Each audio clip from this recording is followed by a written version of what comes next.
सबसे पहले इंपॉर्टेंट चीज ये है कि लास्ट क्लास में हम लोगों ने ये समझ लिया था कि principle of inheritance and variation का मतलब क्या है, वंशागति और विविधता के सिद्धांत। इसमें दो टर्म्स आ रही थी हमारी, वंशागति क्या थी और विविधता क्या।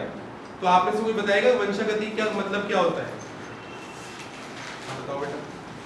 लक्षणों का एक पीढ़ी से दूसरी पीढ़ी में जाना। Very good. तो वो प्रक्रिया या वो प्रोसेस जिससे लक्षण हमारे एक पीढ़ी से दूसरी पीढ़ी में जा रहे हैं या फिर जनक से संतति में जा रहे हैं, तो उसी प्रक्रिया को ही हम क्या बोल रहे हैं, वंशागति या आनुवंशिकता बोल रहे हैं।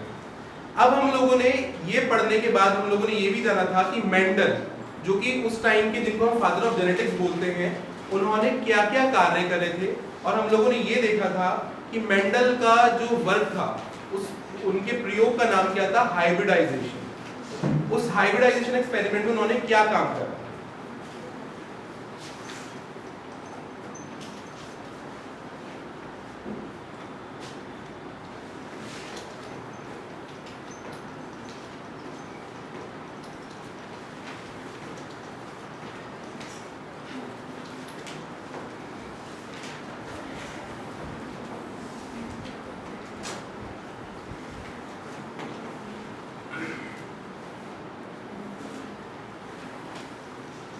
मेंडल के बारे में हम लोगों ने समझ लिया था कि मेंडल जो कि हमारी क्या है, जनक है जेनेटिक्स के, फादर ऑफ जेनेटिक्स हैं।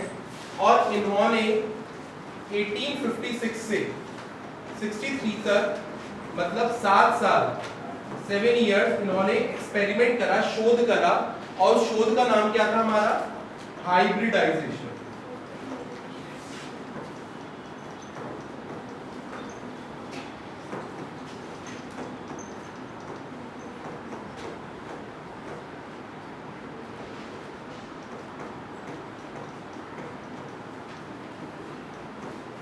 और संकरण। तो ये एक्सपेरिमेंट था जो उन्होंने करा था। और किस पे करा था ये इन्होंने, मटर। मटर का नाम क्या था, साइंटिफिक नेम? वेरी गुड, पाइजम सटाइल। और क्योंकि ये हमारा बॉटनिकल नेम है और बायोलॉजिकल नेम है, तो उसको हम क्या करेंगे, अंडरलाइन करेंगे। ठीक है। अब हमें एक चीज ये समझ में आ गई थी कि मेंडल ने कार्य तो कर लिया था, मेंडल ने उस कार्य को पब्लिश नहीं किया, बस कार्य को करा। और फिर उसके बाद उनके वर्क को कम से कम 50 सालों तक इसने कोई ध्यान नहीं दिया। ठीक है। 1900 में 3 साइंटिस्ट आए, ह्यूगो डी व्रीज, शर्मा और कोरेल। इन्होंने अलग अलग जगह अलग अलग कंट्रीज में अपना कार्य करा। और इनको समझ में आया कि जो मेंडल ने कार्य करा था वो पहले ही, जो हम कार्य कर रहे हैं वो पहले ही कर चुके हैं। तो उन्होंने मेंडल को क्रेडिट देते हुए उनके कार्य को पब्लिश करा। फ्लोरा एक जर्नल था, उसमें पब्लिश करा। और जो भी कार्य वो कर रहे थे उन्होंने वो सारा क्रेडिट किसको दिया, मेंडल को दिया, कि ये कार्य तो पहले ही 50 साल पहले हो चुका है। ठीक है। फिर उन्होंने मेंडल के कार्य का जो भी वर्क था और उसमें थोड़ी चीजें कर कर उन्होंने क्या दिए, कुछ लॉज दिए, कुछ सिद्धांत दिए, जो हम अभी आगे पढ़ेंगे।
तो 1900 तक मेंडल के कार्य के बारे में किसी को पता नहीं था, परंतु 1900 में 3 हमारे साइंटिस्ट थे। पहला नाम था Hugo de Vries, Sharma T silent है, कोरेन। इन्होंने अलग अलग देशों में मेंडल जैसे कार्य करे और मेंडल के कार्य को फिर इन्होंने सिद्ध करा कि जो मेंडल ने उस टाइम पे कार्य करा था मतलब वो बिल्कुल सही था, क्योंकि उनके रिजल्ट भी वैसे ही आ रहे थे। और 1901 में उन्होंने फ्लोरा नामक जर्नल में इसको पब्लिश करा। ठीक है, लिख लीजिए।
अब हम ये देखेंगे कि मेंडल ने मटर के पौधे का चयन क्यों किया था।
तो क्या रीजंस थे मेंडल ने जो मटर के पौधे का चयन किया, ठीक है, मतलब मेंडल ने ऐसा क्यों किया कि मटर के पौधे को इन्होंने चूज किया। सबसे पहला रीजन था स्वपरागण। मटर के जो पौधे हैं और जो फूल होता है उसमें क्या होता है, स्वपरागण होता है। कोई बताएगा स्वपरागण का मतलब क्या होता है? खुद से सेल्फ पॉलिनेशन, मतलब कि उसी के एक ही फूल में से पराग कोश से पराग निकले और परागण से कहाँ पे गए, वर्तिकाग्र पे गए और वहीं पे क्या हो गया, निषेचन हो गया उसी फूल के अंदर। उसी को हम बोलते हैं स्वपराग। अब क्यों ऐसा हो रहा है? क्योंकि जो फूल है वो कैसे हैं, द्विलिंगी है, बाइसेक्सुअल है, दोनों मेल पार्ट जयंग और उमंग कैसे हैं, उसी में ही है, ठीक है। गाइनोशियम और एंड्रोशियम जो पार्ट है वो एक ही फ्लावर में है, तो इसलिए क्या है, मटर का पौधा कैसा है, द्विलिंगी है, बाइसेक्सुअल है, ठीक है। ऐसा नहीं कि एक फूल कैसा है, फीमेल फ्लावर है और एक दूसरा कैसा है, मेल फ्लावर है, ऐसा नहीं है। दोनों पार्ट मेल और फीमेल क्या है, एक ही फ्लावर के अंदर। दूसरा क्या है आपका रीजन, अच्छे से दिखाई देने वाले लक्षण। अगर हम मटर के पौधे को देखेंगे तो वो इतना छोटा नहीं है कि हमें उसकी लीव्स ना दिखाई दें या हमें उसके फ्लावर्स ना दिखाई दें, इतना मतलब पौधा इतना बड़ा होता है, उसकी पत्तियां इतनी बड़ी होती है कि सारे कैक्टस कैसे होते हैं, एविडेंट होते हैं कि आराम से आपको दिखाई दे जाते हैं। उसको इंग्लिश में बोलते हैं कॉन्स्पिकुअस कैरेक्टर्स, मतलब ऐसे कैरेक्टर्स जो आपको अपनी आंखों से अच्छे से दिखाई दे रहे हैं, हमें माइक्रोस्कोप की जरूरत नहीं पड़ रही है। जैसे अगर आप तुलसी के फ्लावर देखोगे तो कैसे होते हैं, बहुत छोटे छोटे होते हैं कि दिखाई भी नहीं देते, बल्कि कितनों को ये लगेगा कि उसके फ्लावर ही नहीं आते। क्यों? क्योंकि वो माइक्रोस्कोपिक है, कि अगर हमें उसके मेल फीमेल पार्ट को देखना है या पेटल्स को भी देखना है फॉर दैट मैटर, तो हम क्या करेंगे, माइक्रोस्कोप, सूक्ष्मदर्शी की हमें आवश्यकता पड़ेगी। लेकिन मटर के पौधे में ऐसा कुछ नहीं है, आराम से हमें अपनी आंखों से दिख जाते हैं। दूसरा क्या है, कम देखभाल, कि मटर के पौधे को सिंपल सा आपने गमले में भी डालोगे और पानी डालोगे रोज, वो नया पौधा निकल के आ जाएगा। कुछ ऐसा नहीं है कि हमें इसके लिए कुछ अलग से सिस्टम करना पड़ेगा, कुछ अलग से कुछ और मैनेजमेंट करना पड़ेगा, तब जाके वो पौधा निकलेगा या उगेगा। इंपॉर्टेंट चीज क्या है, अधिक मात्रा में बीजों का बनना। कि अगर मैंने एक बीज लगाया, उससे एक मटर की बेल निकल के आई, उसमें क्या हुआ, या पौधा निकल के आया, उसमें खूब सारी मटर आएंगी।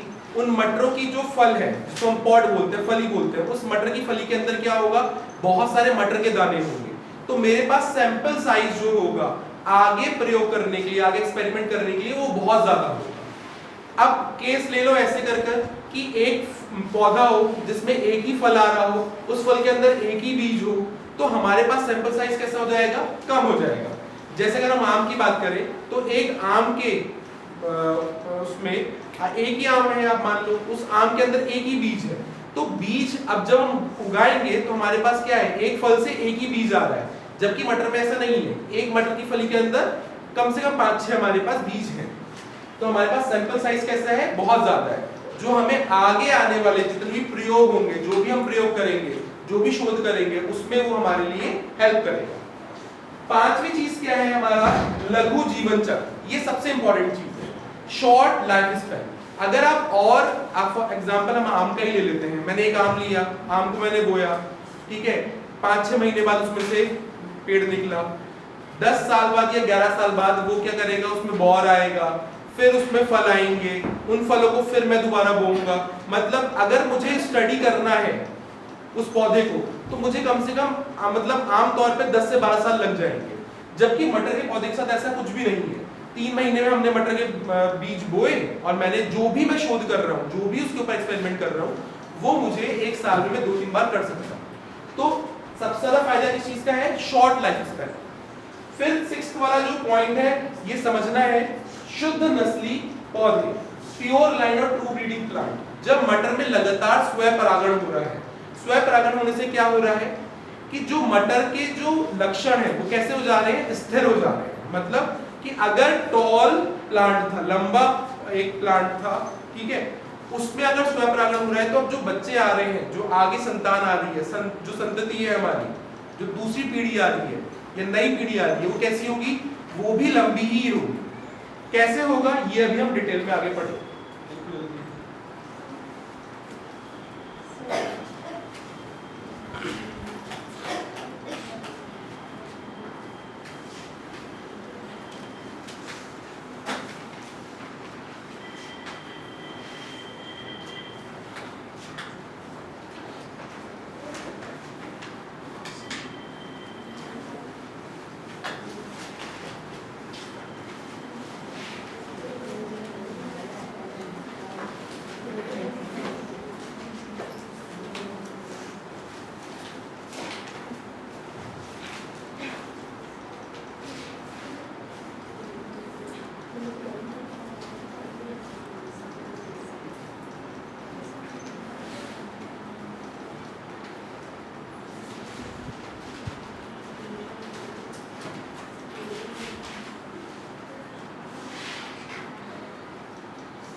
तो मेंडल ने एक मटर के पौधे पर 7 कैरेक्टर 7 लक्षणों का अध्ययन किया। अब आपको पहले चीज समझनी होगी, कैरेक्टर और विशेषण ट्रेट में क्या अंतर है।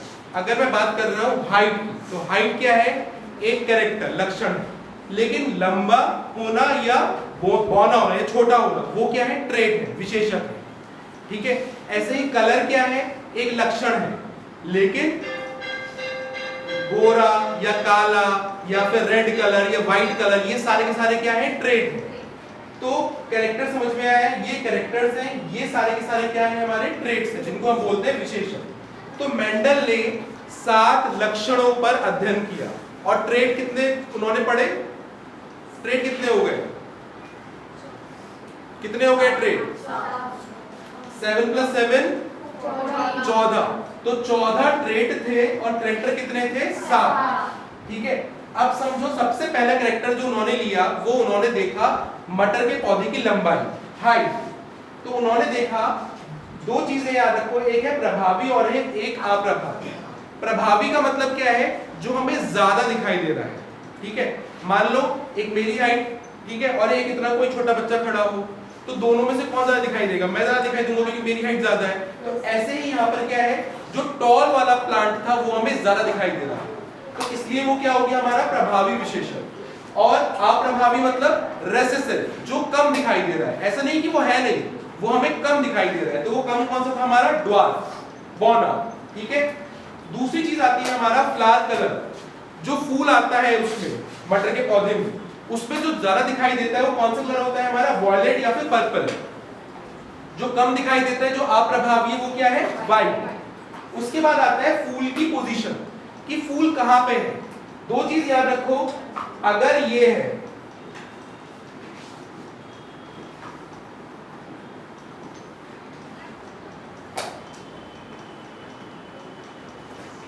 यहां पर और यहां पर क्या अंतर है कि जो फूल है अलग अलग अक्षों पर है, अलग अलग हमारी लाइंस पे है। ठीक है, तो ये क्या है हमारा, अक्षीय। ठीक है, मतलब एक्सियल, अलग अलग एक्सिस पे है। टर्मिनल मतलब क्या हो गया, जाके रुक गया। अब देखो ये आगे नहीं बढ़ सकती, ये जो हमारी तना है ये अब आगे नहीं बढ़ सकता, क्योंकि फूल कैसा हो गया, लास्ट में है, टर्मिनल पे है, जिसको हम बोल रहे हैं अंतीय।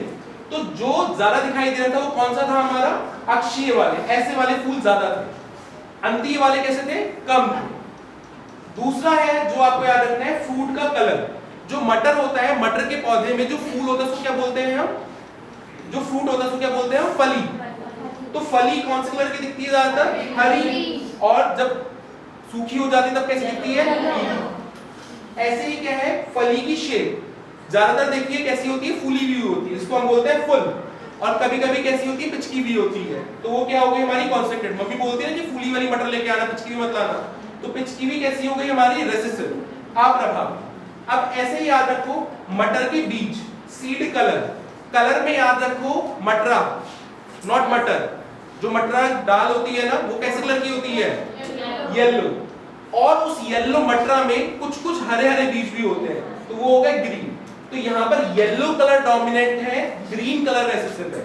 येलो वाला प्रभावी है, ग्रीन वाला कैसा है, अप्रभावी। ऐसे ही हमारी सीड की शेप, देखा है मटर के जो बीज होते हैं वो कैसे होते हैं, बिल्कुल गोल होते हैं, ज्यादातर सारे गोल ही होते हैं, लेकिन कभी कभी हमें कैसे कुछ दिखते हैं, झुर्रीदार दिखते हैं, कुछ ऐसे से। ठीक है, तो वो कैसे हो गए हमारे, रिंकल्ड। रिंकल पे डब्ल्यू साइलेंट है, रिंकल्ड, रिंकल मतलब झुर्रीदार। ठीक है, तो हमने क्या देखा कि मटर के हमारे पास 7 लक्षण हैं, 14 विशेषक हैं, ट्रेट, जिसमें से 7 कैसे हैं, प्रभावी, और 7 कैसे हैं, अप्रभावी। प्रभावी का मतलब जो ज्यादा दिखाई दे रहे हैं, अप्रभावी का मतलब जो कम दिखाई दे रहे हैं। इंपॉर्टेंट चीज याद रखना कि फ्रूट कलर और सीड कलर में अंतर याद रखना। फ्रूट कलर मतलब फली का कलर, वो हमें कौन सा दिखता है, हरा, और कम जो दिखाई देता है वो है पीला। बीज में याद रखना, हम मटर की बात कर रहे हैं, मटर की बात नहीं कर रहे हैं, जो दाल है वो ज्यादातर कैसी होती है, पीली होती है। तो येलो, और जो रेसेसिव है वो क्या है, ग्रीन।